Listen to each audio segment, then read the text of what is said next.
Martin, what you said last was really profound. So what I honestly enjoy about the Engel scale, so I'm going to make two comments before we just discuss the final question. That the Engel scale is truly beautiful because it starts at a -10 for those who don't know. There's -10, that's that wall. There's +10, basically Jesus. And then in the middle is 0, salvation. And now every person has an influence on where that person is going, whether you move this way on the Engel scale or that way.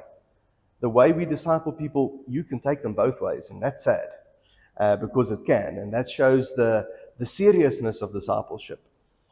And that leads to my question. My question is the following, is with who are you intentional? So discipleship is the whole process. It's from taking someone, it's literally, kom gee so. This is discipleship. It starts with, hello, ek's Donovan. Lekker om jou te ontmoet. That's where discipleship starts. From the first encounter. And that's why it is so important to understand, I want to say, not the value, but the seriousness of discipleship, is that from the first hello till the person dying one day and meeting Jesus, we are involved in that process. And what I love what you said, and when I want to expand on that, if I may, is that he spoke about the planting, the cultivating, the planting, and the harvesting. And I ask myself this question, where am I involved with all three? Where am I currently planting seeds?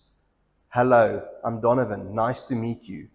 Where am I currently, or that's cultivating, where am I currently preaching the gospel actively, trusting that someone else has planted the seed so I can now go preach, and where someone already preached the gospel, I can go harvest and journey with them further on discipleship. So many of us specialize in one specific field. Like many of us are really good at being super friendly and making friends. How can you take that and change that into cultivating? How can you introduce them or even take it yourself to the next level in planting seeds? And how can you harvest? Because we can do all three. It's difficult if you are not called to it, but you are called to do all of it. That's my honest opinion, is that you might specialize in the cultivation phase, in planting deep seeds in a person's soul. And someone else might be that guy that harvests what you have planted. Do not do what churchgoers do and say, yes, I'll disciple or I'll journey with you, I'll invite you for a braai or two, but come to church where my pastor will share the gospel to get you saved. That is not discipleship, that's not how it should be. We have the mandate to do that ourselves. So the final question upon what you said, which was profound, is the following. Where are you intentional? Can you write names where you are busy preparing the ground, where you are busy sowing seed, and where you are busy harvesting? And it's okay if you can't write down names.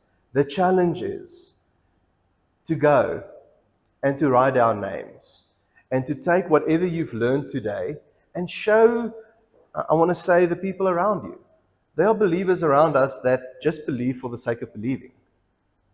And we want to get them into action. So we've got this little card at church, which is amazing. It's just called the Engage card. So you write down 6 names that you pray for constantly. So I want us to do that now. Take out your phones, whatever.